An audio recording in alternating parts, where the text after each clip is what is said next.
माननीय अध्यक्ष जी, देश की 75 वर्षों की संसदीय यात्रा, उसका एक बार पुनः स्मरण करने के लिए और नए सदन में जाने से पहले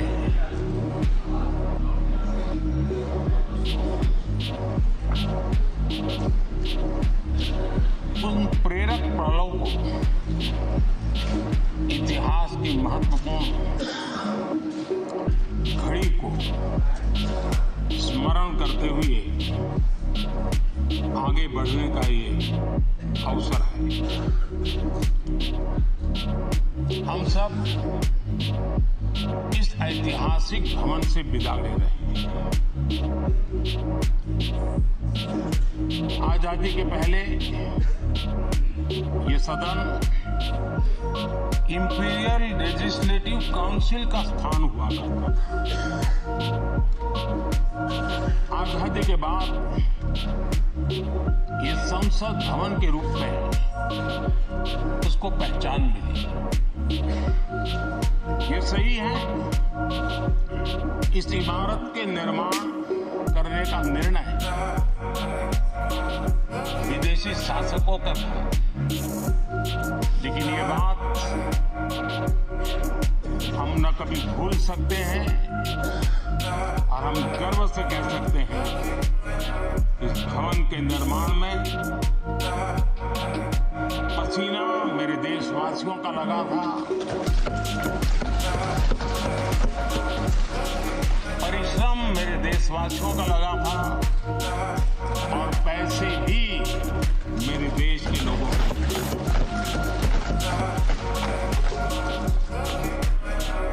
इस 75 वर्ष की हमारी यात्रा ने अनेक लोकतांत्रिक परंपराओं और प्रक्रियाओं का उत्तम से उत्तम सृजन किया है और इस सदन में रहे हुए सबने उसमें सक्रियता से योगदान भी दिया है और साक्षी भाव से उसको देखा भी है। हम भले नए भवन में जाएंगे, लेकिन पुराना भवन भी, ये भवन भी आने वाली पीढ़ियों को हमेशा हमेशा प्रेरणा देता रहेगा।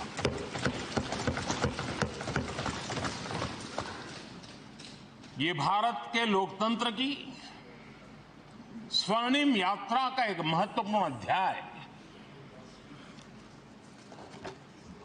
जो सारी दुनिया को भारत की रगों में लोकतंत्र का सामर्थ्य कैसे है, इसका परिचित कराने का काम इस इमारत से होता रहेगा। आदरणीय अध्यक्ष जी, अमृतकाल की प्रथम प्रभा का प्रकाश राष्ट्र में एक नया विश्वास, नया आत्मविश्वास, नया उमंग, नए सपने, नए संकल्प और राष्ट्र का नया सामर्थ्य उसे भर रहा है। चारों तरफ आज भारतवासियों की उपलब्धि की चर्चा हो रही है और गौरव के साथ हो रही है। ये हमारे 75 साल के संसदीय इतिहास का एक सामूहिक प्रयास का परिणाम है, जिसके कारण विश्व में आज वो गूंज सुनाई दे रही है। आदरणीय अध्यक्ष जी, चंद्रयान 3 की सफलता न सिर्फ पूरा भारत, पूरा देश अभिभूत है और इसमें भारत के सामर्थ्य का एक नया रूप जो आधुनिकता से जुड़ा है, जो विज्ञान से जुड़ा है, जो टेक्नोलॉजी से जुड़ा है, जो हमारे वैज्ञानिकों के सामर्थ्य से जुड़ा है, जो 140 करोड़ देशवासियों के संकल्प की शक्ति से जुड़ा हुआ है, वो देश और दुनिया पर एक नया प्रभाव पैदा करने वाला है। ये सदन और इस सदन के माध्यम से मैं फिर एक बार देश के वैज्ञानिकों और उनके साथियों को कोटि कोटि बधाइयां देता हूं, उनका अभिनंदन करता हूं।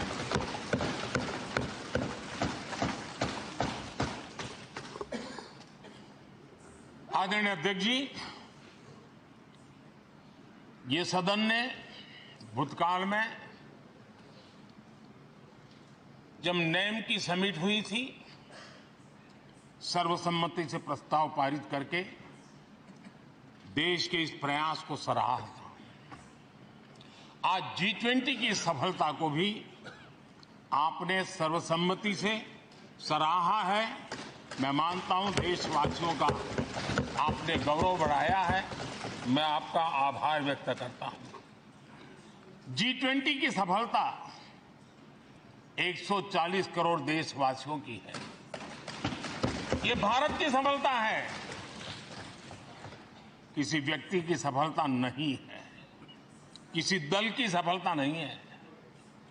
भारत के फेडरल स्ट्रक्चर ने, भारत की विविधता ने 60 स्थानों पर 200 से अधिक समिट और उसकी मेजबानी हिंदुस्तान के अलग अलग रंग रूप में देश की अलग अलग सरकारों ने बड़े आन बान शान से की और ये प्रभाव पूरे विश्व भर के मन पर पड़ा हुआ है। ये हम सबके सेलिब्रेट करने वाला विषय है, देश के गौरवगान को बढ़ाने वाला है। और जैसा आपने उल्लेख किया, भारत इस बात के लिए गर्व करेगा, जब भारत अध्यक्ष रहा उस समय अफ्रीकन यूनियन इसका सदस्य बना। मैं उस इमोशनल पल को भूल नहीं सकता जब अफ्रीकन यूनियन की घोषणा हुई और अफ्रीकन यूनियन के प्रेसिडेंट, उन्होंने एक इंटरव्यू में कहा कि मेरे जीवन में ऐसी पल थी, शायद मैं बोलते बोलते रो पड़ूंगा। आप कल्पना कर सकते हैं कि कितनी बड़ी अपेक्षा और आशाएं पूरी करने का काम भारत के भाग्य में आया। आदरणीय अध्यक्ष जी, भारत के प्रति शक करने का एक स्वभाव कई लोगों का बना हुआ है और जब आजादी मिली तब से चल रहा है। इस बार भी यही था, कोई डिक्लेरेशन नहीं होगा, असंभव है। लेकिन ये भारत की ताकत है कि वह भी हुआ और विश्व सर्वसम्मति से एक साझा घोषणा पत्र लेकर के आगे का रोड मैप लेकर के यहां से प्रारंभ हुआ है। और अध्यक्ष जी, आपके नेतृत्व में, क्योंकि भारत की अध्यक्षता नवंबर के आखिरी दिन तक है, इसलिए अभी हमारे पास जो समय है उसका उपयोग हम करने वाले हैं। और आपकी अध्यक्षता में दुनिया भर के ये जो G20 के सदस्य हैं, P20 पार्लियामेंट के स्पीकर्स की एक समिट, जैसे आपने घोषणा की, सरकार का आपके इस प्रयासों को पूरा समर्थन रहेगा, पूरा सहयोग रहेगा। आदरणीय अध्यक्ष जी, हम सबके लिए गर्व की बात है कि आज भारत विश्व मित्र के रूप में अपनी जगह बना पाया है। पूरा विश्व भारत में अपना मित्र खोज रहा है, पूरा विश्व भारत की मित्रता को अनुभव कर रहा है। और उसका मूल कारण है हमारे जो संस्कार है, वेद से विवेकानंद तक जो हमने पाया है। सबका साथ सबका विकास का मंत्र आज विश्व को हमें साथ लाने में जोड़ रहा है। आदरणीय अध्यक्ष जी, ये सदन से विदाई लेना एक बहुत ही भावुक पल है। परिवार भी अगर पुराना घर छोड़कर के नए घर जाता है तो बहुत सारी यादें कुछ पल के लिए उसको झकझोर देती है। और हम जब ये सदन को छोड़ के जा रहे हैं तो हमारा मन मस्तिष्क भी उन भावनाओं से भरा हुआ है, अनेक यादों से भरा हुआ है। खट्टे मीठे अनुभव भी रहे हैं, नोकझोंक भी रही है, कभी संघर्ष का माहौल भी रहा है और कभी इसी सदन में उत्सव और उमंग का माहौल भी रहा है। ये सारी स्मृतियां हमारे साथ हम सबकी साझी स्मृतियां हैं, ये हम सबकी साझी विरासत है और इसलिए इसका गौरव भी हम सबका साझा है।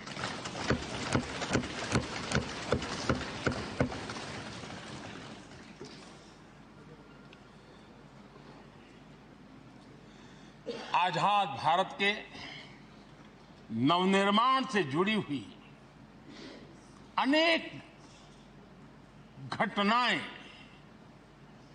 इन 75 वर्ष में यही सदन में आकार लेती हुई हमने देखी है।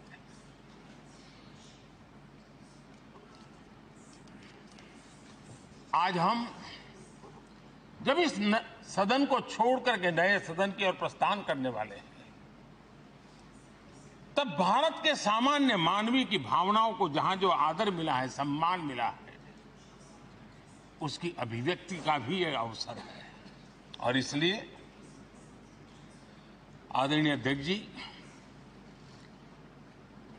मैं पहली बार जब संसद का सदस्य बना और पहली बार एक सांसद के रूप में इस भवन में मैंने प्रवेश किया तो सहज रूप से मैंने इस संसद भवन के दौर पक्ति पर अपना शीश झुका करके इस लोकतंत्र के मंदिर को श्रद्धा भाव से नमन करते हुए मैंने पैर रखा था। वो पल मेरे लिए भावनाओं से भरी हुई थी, मैं कल्पना नहीं कर सकता था। लेकिन भारत के लोकतंत्र की ताकत है, भारत के सामान्य मानवीय की लोकतंत्र के प्रति श्रद्धा का प्रतिबिंब है कि रेलवे प्लेटफॉर्म पर गुजारा करने वाला एक गरीब परिवार का बच्चा पार्लियामेंट पहुंच गया।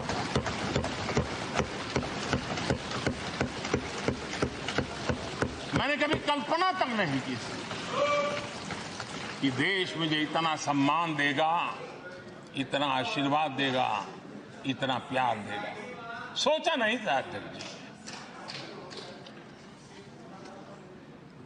आदरणीय अध्यक्ष जी, हम में से बहुत लोग हैं जो संसद भवन के अंदर जो चीजें लिखी गई उसको पढ़ते भी रहते हैं, कभी कभी उसका उल्लेख भी करते हैं। हमारे यहाँ संसद भवन के प्रवेश द्वार पर एक छांदोग्य उपनिषद का एक वाक्य है, लोक द्वारम करके पूरा वाक्य है। उसका मतलब ये होता है कि जनता के लिए दरवाजे खोलिए और देखिए कि कैसे वो अपने अधिकारों को प्राप्त करती है। हमारे ऋषि मुनियों ने ये लिखा हुआ हमारे प्रवेश द्वार पर लिखा हुआ। हम सब और हमारे पहले जो यहां रहे हैं वो भी इस सत्यता के साक्षी है। आदरणीय अध्यक्ष जी, समय रहते जैसे जैसे वक्त बदलता गया, ये हमारे सदन की संरचना भी निरंतर बदलती रही है और अधिक समावेशी बनती गई है। समाज के हर वर्ग का प्रतिनिधि विविधताओं से भरा हुआ इस सदन में नजर आता है। अनेक भाषाएं हैं, अनेक बोलियां हैं, अनेक पहरवेश हैं, अनेक खान-पान है। सदन के अंदर सब कुछ है और समाज के सभी तबके के लोग, चाहे वो सामाजिक रचना के हो, चाहे आर्थिक रचना के हो, चाहे गांव या शहर के हो, एक प्रकार से पूर्ण रूप से समावेशी वातावरण सदन में पूरी ताकत के साथ जन सामान्य की इच्छा आकांक्षाओं को प्रकट करता रहा है। दलित हो, पीड़ित हो, आदिवासी हो, पिछड़े हो, महिलाएं हो, हर एक का धीरे धीरे धीरे योगदान बढ़ता चला गया है। आदरणीय अध्यक्ष जी, प्रारंभ में महिलाओं की सदस्य संख्या कम थी, लेकिन धीरे धीरे माताओं बहनों ने भी इस सदन की गरिमा को बढ़ाया है। इस सदन के गरिमा में बहुत बड़ा बदलाव लाने में उनका योगदान रहा है। आदरणीय अध्यक्ष जी, प्रारंभ से अब तक एक मोटा हिसाब लगाता था, करीब 7,500 से अधिक जनप्रतिनिधि दोनों सदनों में मिलाकर के योगदान दे चुके हैं। इतने सालों में 7,500 से करीब ज्यादा। इस कालखंड में करीब 600 महिला सांसदों ने भी इस सदन की गरिमा को बढ़ाया है, दोनों सदन की। और आदरणीय अध्यक्ष जी, आप जानते हैं कि इस सदन में आदरणीय इंद्रजीत गुप्ता जी 43 ईयर, अगर मेरी गलती नहीं हो तो 43 ईयर इस सदन में लंबा समय बैठ करके इस सदन के साक्षी बनने का उनको सौभाग्य मिला। और यही सदन है आदरणीय अध्यक्ष जी जहां शकीकुर रहमान जी 93 की एज में भी सदन में अपना योगदान देते रहे, जबकि उनकी उम्र 93। और आदरणीय अध्यक्ष जी, ये भारत के लोकतंत्र की ताकत है कि 25 साल की उम्र की चंद्रमणि मुर्मू इस सदन की सदस्य बनी थी। सिर्फ 25 साल की उम्र की, सबसे छोटी उम्र की सदस्य बनी थी। आदरणीय अध्यक्ष महोदय, वाद विवाद, कटाक्ष, ये सब कुछ हम सब ने अनुभव किया है, हम सब ने इनिशिएट भी किया है, कोई बाकी नहीं है। लेकिन उसके बावजूद भी शायद जो परिवार भाव हम लोगों के बीच में रहा है, हमारे पहले की पीढ़ियों में भी रहा है, जो लोग प्रचार माध्यमों से हमारा यहाँ का रूप देखते हैं और बाहर निकलते ही हमारा जो अपनापन होता है, परिवार भाव होता है, वो एक अलग ही ऊंचाई पर ले जाता है। और ये भी इस सदन की ताकत है, एक परिवार भाव। और उसके साथ साथ हम कभी कड़वाहट पाल करके नहीं जाते हैं। हम उसी प्यार से सदन छोड़ने के कई वर्षों के बाद भी मिल जाए तो भी उस प्यार को कभी भूलते नहीं है, उस स्नेह भरे याद दिनों को भूलते नहीं है। वो मैं अनुभव कर सकता हूं।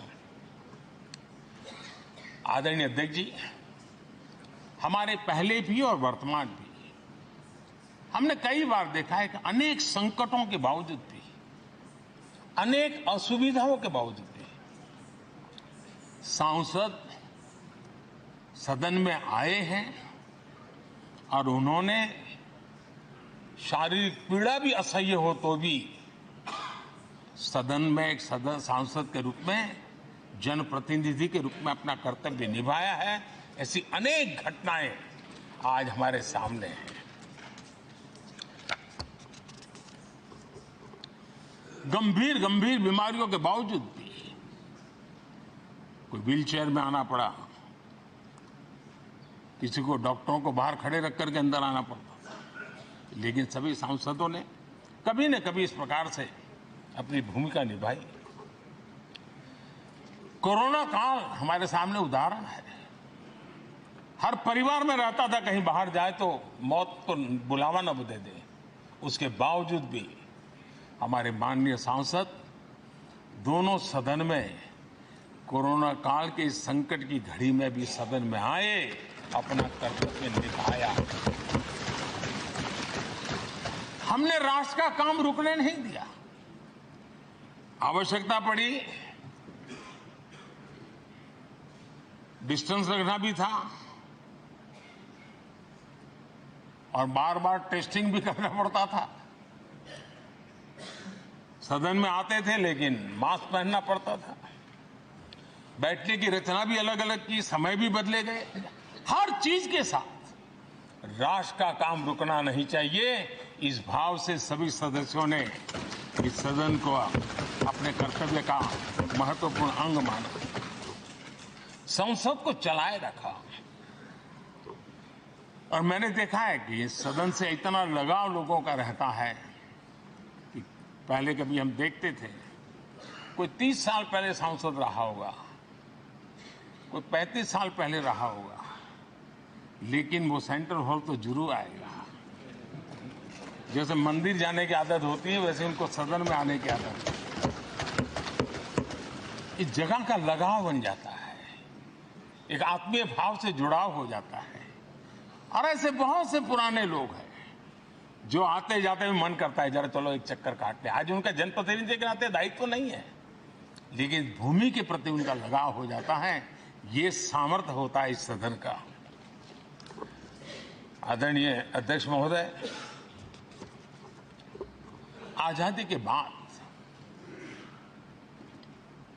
बहुत बड़े बड़े विद्वान लोगों ने बहुत आशंकाएं व्यक्त की थी। पता नहीं देश का क्या होगा, चल पाएगा कि नहीं चल पाएगा, एक रहेगा कि बिखर जाएगा, लोकतंत्र बना रहेगा नहीं, 50। लेकिन इस देश की संसद की ताकत है कि पूरे विश्व को गलत सिद्ध कर दिया और ये राष्ट्र पूरे सामर्थ्य के साथ आगे बढ़ता रहा। और इस विश्वास से कि हम भले आशंकाएं होंगी, घने काले बादल होंगे, लेकिन सफलता प्राप्त करते रहेंगे। और ये हम सब लोगों ने, हमारी पुरानी पीढ़ियों ने मिलकर के इस काम को करके दिखाया है। इसका गौरवगान करने का ये अवसर है।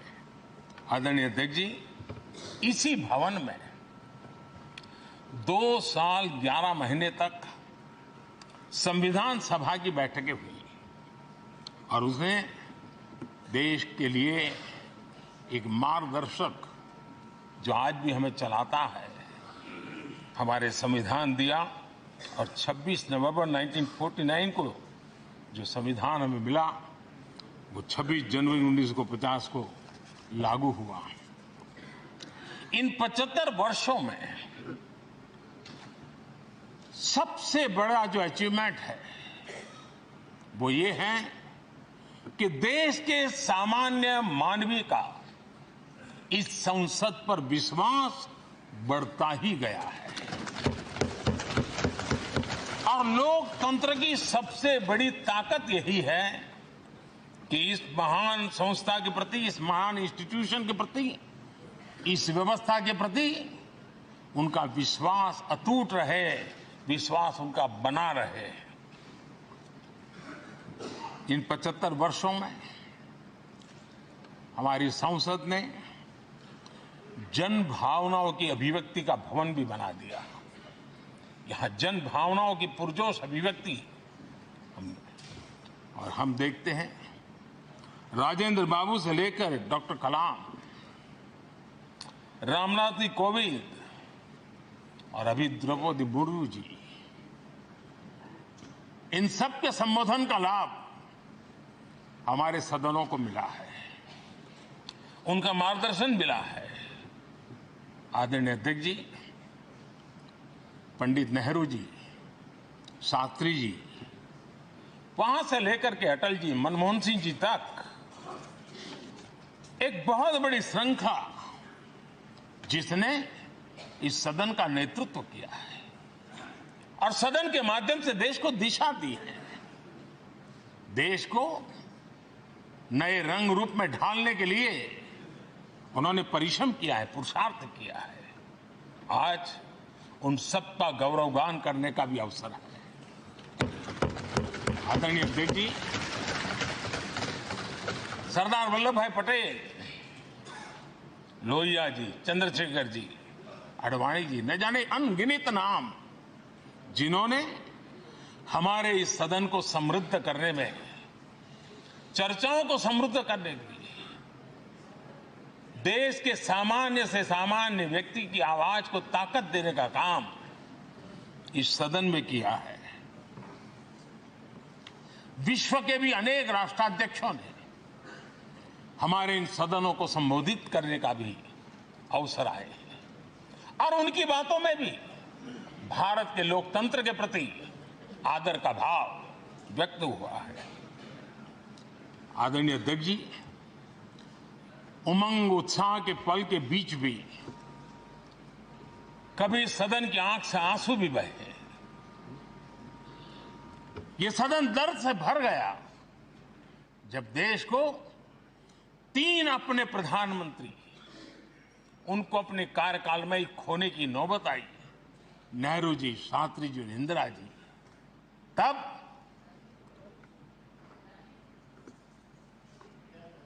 ये सदन अश्रु भीनी आंखों से उन्हें विदाई दे रहा था। आदरणीय अध्यक्ष जी, अनेक चुनौतियों के बावजूद भी हर स्पीकर ने, हर सभापति ने बेहतरीन तरीके से दोनों सदनों को सुचारू रूप से चलाया है और अपने कार्यकाल में उन्होंने जो निर्णय किए वो निर्णय मावलंकर जी से काल से शुरू हुए हो या सुमित्रा जी के कालखंड के हो या बिरला जी के, आज भी उन निर्णयों को रेफरेंस पॉइंट माना जाता है। ये काम हमारे करीब 17 स्पीकर और उसमें 2 हमारी महिला स्पीकर ने भी, और मावलंकर जी से लेकर के सुमित्रा ताई तक और बिरला जी का मार्गदर्शन आज भी हमें मिल रहा है। हर एक ने अपनी अपनी शैली रही है, लेकिन उन्होंने सबको साथ लेकर के नियमों कानूनों के बंधन में इस सदन को हमेशा ऊर्जावान बनाए रखा है। मैं आज उन सभी स्पीकर महोदय को भी आज वंदन करता हूं, अभिनंदन करता हूं। आदरणीय अध्यक्ष जी, ये सही है कि हम जनप्रतिनिधि अपनी अपनी भूमिका निभाते हैं, लेकिन सातत्यपूर्ण तरीके से हमारे बीच जो ये टोली बैठती है उनकी भी कई पीढ़ियां बदल गई है। कभी कागज लेके दौड़ के आते हैं, उनका भी योगदान कम नहीं है।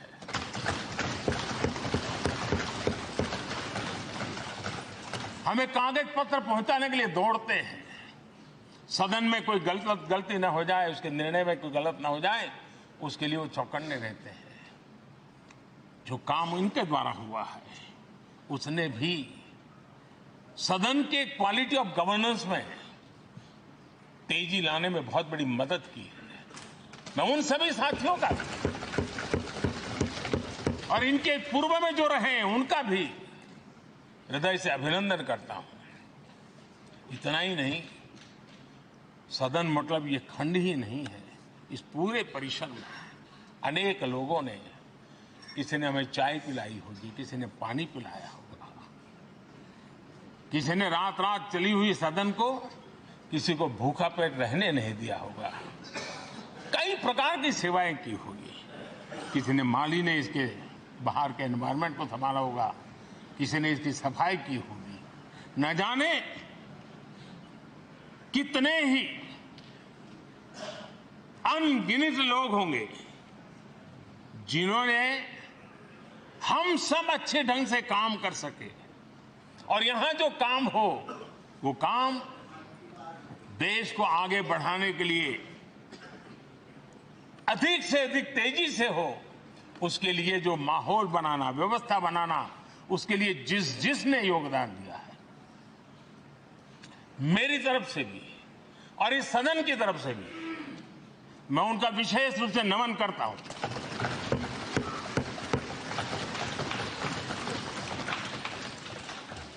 आदरणीय अध्यक्ष जी, लोकतंत्र का ये सदन, आतंकी हमला हुआ, पूरे विश्व में यह आतंकी हमला एक इमारत पर नहीं था, ये मदर ऑफ डेमोक्रेसी एक प्रकार से हमारी जीवात्मा पर यह हमला था। ये देश उस घटना को कभी भूल नहीं सकता है, लेकिन आतंकियों से लड़ते लड़ते सदन को बचाने के लिए और हर सदस्य को बचाने के लिए जिन्होंने अपने सीने पर गोलियां झेली, आज मैं उनको भी नमन करता हूं। हमारे बीच नहीं है, लेकिन उन्होंने बहुत बड़ी रक्षा की है। आदरणीय अध्यक्ष जी, जब आज हम इस सदन को छोड़ रहे हैं, तब मैं उन पत्रकार मित्रों को भी याद करना चाहता हूं जिन्होंने जीवन में, कुछ लोग तो ऐसे हैं जिन्होंने पूरा जीवन अपने कार्यकाल में संसद के काम को ही उन्होंने रिपोर्ट किया है। एक प्रकार से वो जीवंत साक्षी रहे हैं। उन्होंने यहां की पल पल की जानकारी देश तक पहुंचाई, और तब तो ये सारा टेक्नोलॉजी अवेलेबल नहीं थी। तब वही लोग थे जो यहां की बात पहुंचाते थे, और उनका सामर्थ्य था वो अंदर की भी पहुंचाते थे और अंदर की भी पहुंचाते थे।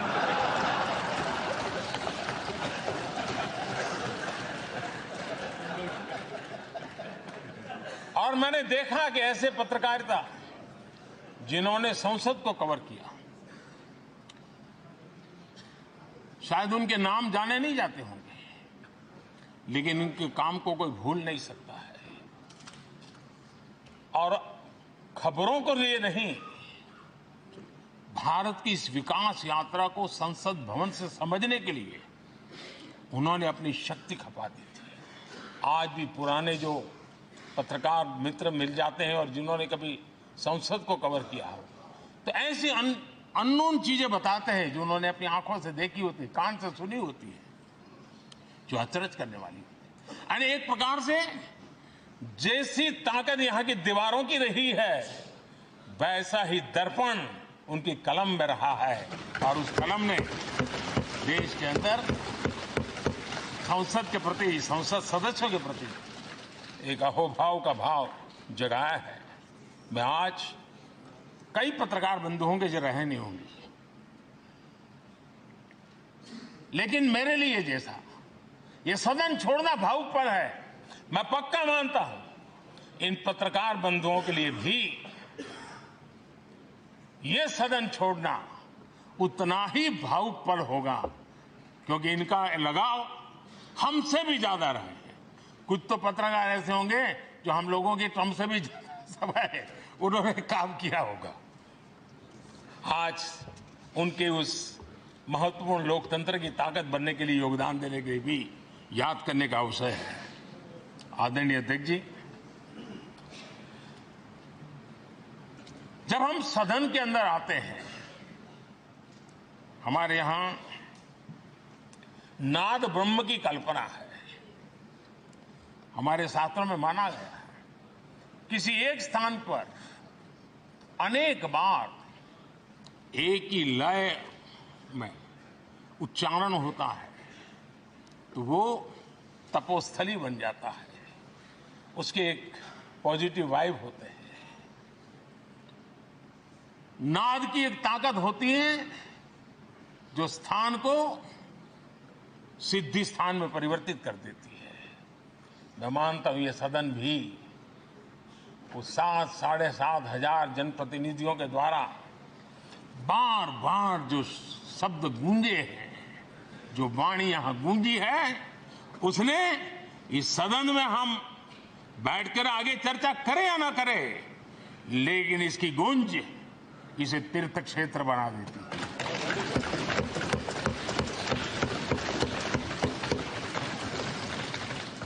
एक जागृत जगह बन जाती है और लोकतंत्र की प्रति श्रद्धा रखने वाला व्यक्ति आज से 50 साल के बाद भी जब यहां देखने के लिए भी आएगा तो उसे उस गूंज की अनुभूति होगी कि कभी भारत की आत्मा की आवाज यहां पर गूंजती थी।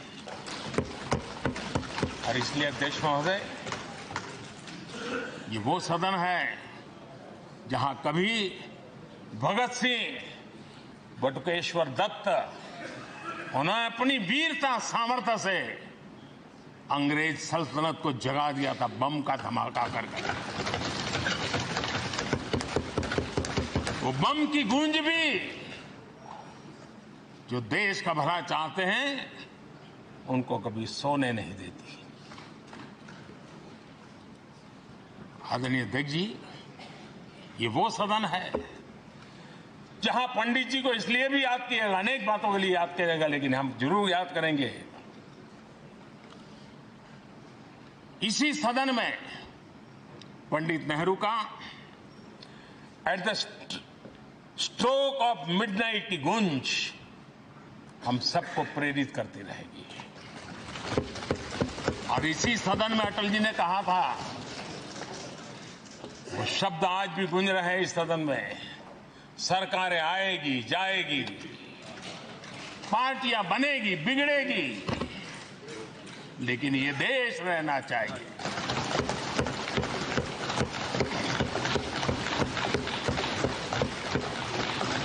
आदरणीय अध्यक्ष जी, पंडित नेहरू की जो प्रारंभिक मंत्रिपरिषद थी, बाबा साहब आम्बेडकर जी एक मंत्री के रूप में दुनिया की बेस्ट प्रैक्टिसेस भारत में लाने पर बहुत जोर दिया करते थे। फैक्ट्री कानून में अंतर्राष्ट्रीय सुझावों को शामिल करने पर बाबा साहब सर्वाधिक आग्रही रहे थे और उसका परिणाम आज देश को लाभ मिल रहा है। बाबा साहब आम्बेडकर ने देश को नेहरू जी की सरकार में वाटर पॉलिसी दी थी और उस वाटर पॉलिसी बनाने में बाबा साहब आम्बेडकर की बहुत बड़ी भूमिका रही थी। आदरणीय अध्यक्ष जी, हम ये जानते हैं कि भारत में बाबा साहब आम्बेडकर एक बात हमेशा कहते थे कि भारत में सामाजिक न्याय के लिए भारत का औद्योगिकरण होना बहुत जरूरी है, क्योंकि देश के दलित पिछड़ों के पास जमीन ही नहीं है, वो क्या करेगा? औद्योगिकरण होना चाहिए। और बाबा साहब इस बात को मान करके डॉक्टर श्यामा प्रसाद मुखर्जी, जो पंडित नेहरू के मंत्री थे, उन्होंने इस देश में और पहले वाणिज्य मंत्री के रूप में और उद्योग मंत्री के रूप में उन्होंने इंडस्ट्री पॉलिसी इस देश में लाई थी।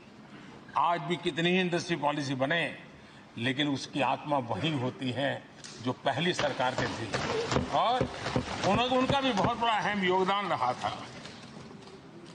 आदरणीय अध्यक्ष जी, लाल बहादुर शास्त्री जी ने 65 के युद्ध में हमारे देश के जवानों में का हौसला बुलंद करना, उनके सामर्थ्य के लिए को पूरी तरह राष्ट्र हित में झोंक देने की प्रेरणा इसी सदन में से दी थी लाल बहादुर शास्त्री का।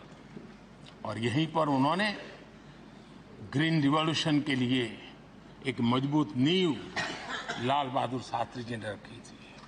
आदरणीय अध्यक्ष जी, बांग्लादेश की मुक्ति का आंदोलन और उसका समर्थन भी इसी सदन ने इंदिरा गांधी के नेतृत्व में किया था।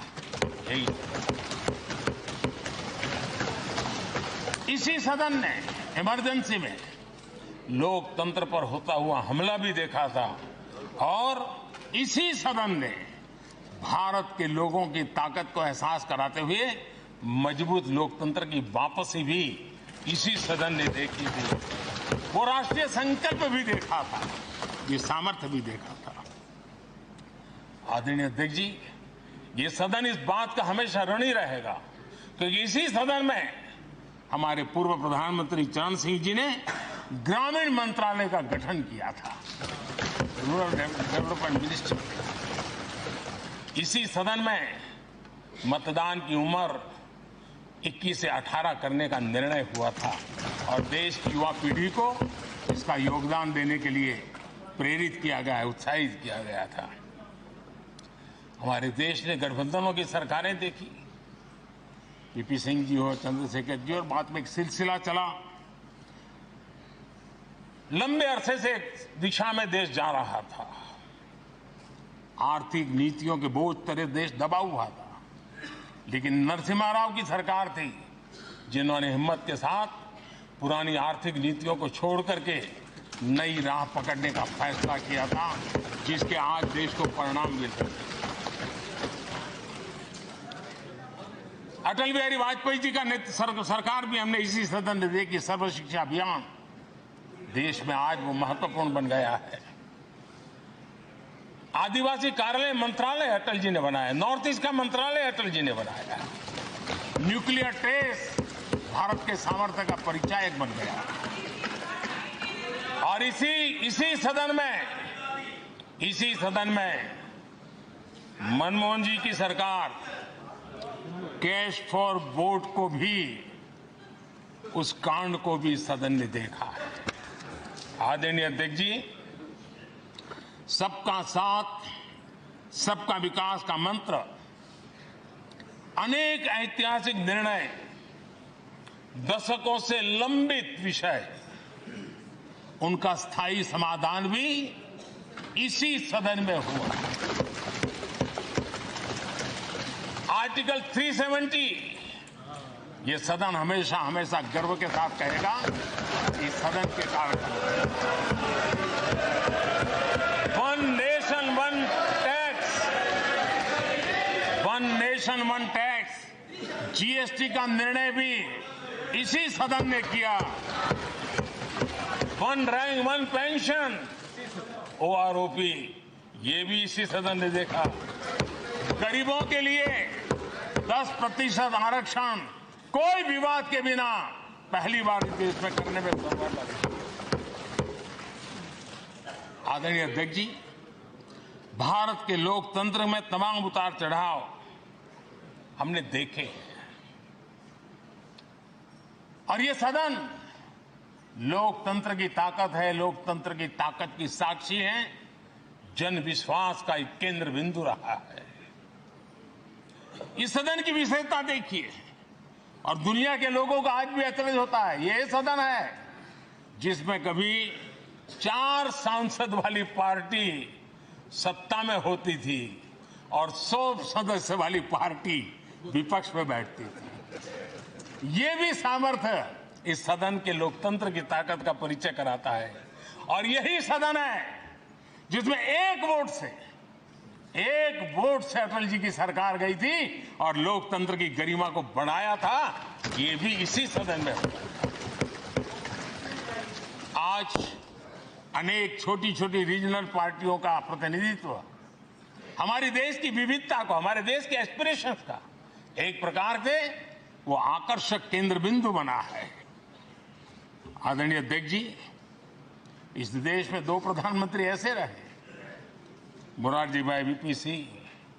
एक प्रकार से कांग्रेस में जीवन खपाया था, लेकिन एंटी कांग्रेस गवर्नमेंट का नेतृत्व कर रहे थे। ये भी इसकी विशेषता थी।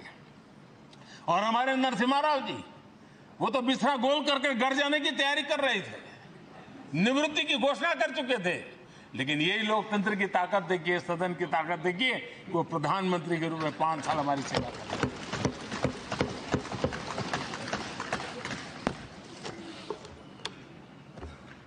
आदरणीय अध्यक्ष जी, सबकी सहमति से कठिन से कठिन कार्य होते हुए हमने देखे हैं। 2000 की साल थी, अटल जी की सरकार थी।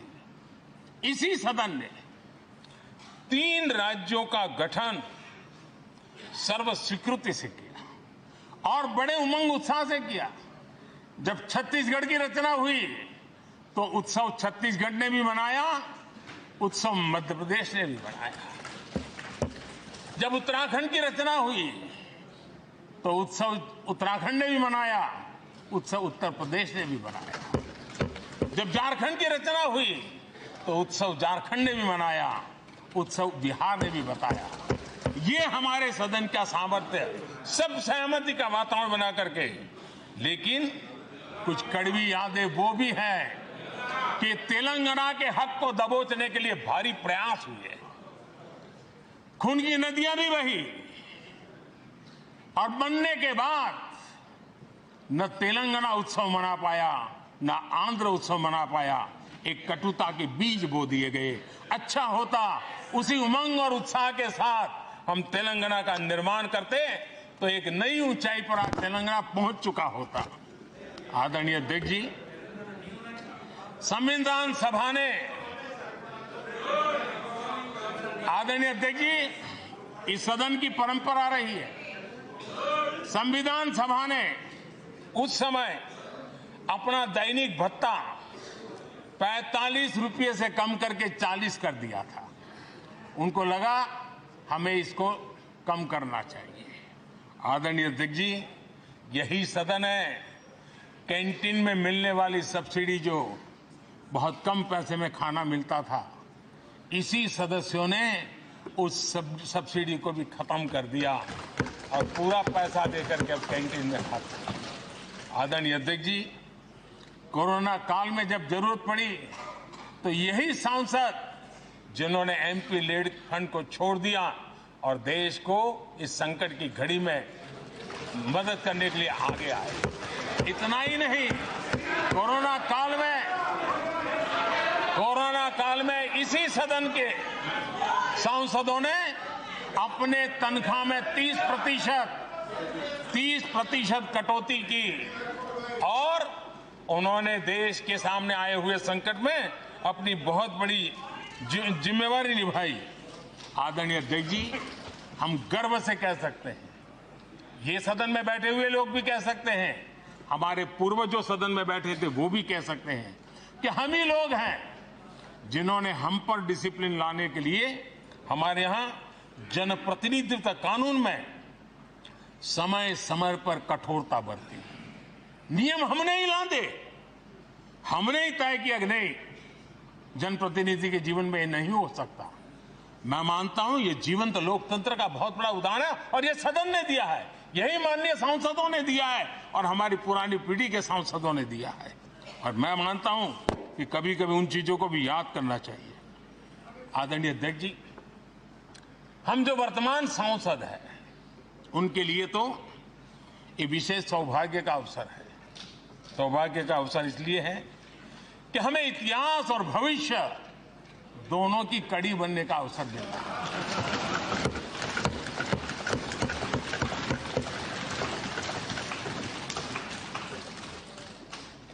कल और आज से जुड़ने का हमें अवसर मिल रहा है और आने वाली कल निर्माण करने का एक नया विश्वास, नया उमंग, नए उत्साह के साथ हम यहां से विदाई लेने वाले हैं। आदरणीय अध्यक्ष महोदय, आज का दिवस सिर्फ और सिर्फ इस सदन के सभी 7,500 जनप्रतिनिधि रह चुके हैं उनके गौरवगान का पल है। इन दीवारों से हमने जो प्रेरणा पाई है, जो नया विश्वास पाया है, उसको लेकर जाने का है। बहुत सी बातें ऐसी थी जो सदन में हर किसी की ताली की हकदार थी, लेकिन शायद राजनीति उसमें भी आड़े आ रही। नेहरू जी के योगदान का गौरवगान अगर इस सदन में होता है, कौन सदस्य होगा जिसको ताली बजाने का मन न कर जाए। लेकिन उसके बावजूद भी उसके बावजूद भी देश के लोकतंत्र के लिए बहुत जरूरी है हम सब ने अपने यहां सोच लें। आदरणीय अध्यक्ष जी, मुझे पूरा विश्वास है कि आपके मार्गदर्शन में और इस अनुभवी माननीय सांसदों के सामर्थ्य से हम नई संसद में जब जाएंगे तो नए विश्वास के साथ जाएंगे। मैं फिर एक बार आज पूरा दिवस आपने इन पुरानी स्मृतियों को ताजा करने के लिए दिया, एक अच्छे वातावरण में सबको याद करने का मौका दिया। इसके लिए मैं आप सबका आपका हृदय से आभार व्यक्त करता हूं और मैं सभी सदस्यों से आग्रह करूंगा कि अपने जीवन की ऐसी मधुर यादों को यहां हम जरूर व्यक्त करें ताकि देश तक पहुंचे कि सचमुच में ये हमारा सदन, ये हमारे जनप्रतिनिधियों की गतिविधि सच्चे अर्थ में देश को समर्पित है, इसका भाव लोगों के तक पहुंचे। इसी एक अपेक्षा के साथ मैं फिर एक बार इस धरती को प्रणाम करता हूं, इस सदन को प्रणाम करता हूं। भारत के मंदिरों से बनी हुई हर एक दीवार के हर एक ईंटे को प्रणाम करता हूं और पिछले 75 साल में भारत के लोकतंत्र को नया सामर्थ्य शक्ति देने वाले हर गुंज को, उस नाद ब्रह्म को नमन करते हुए मेरी वाणी को विराम कर देता हूं। बहुत बहुत धन्यवाद।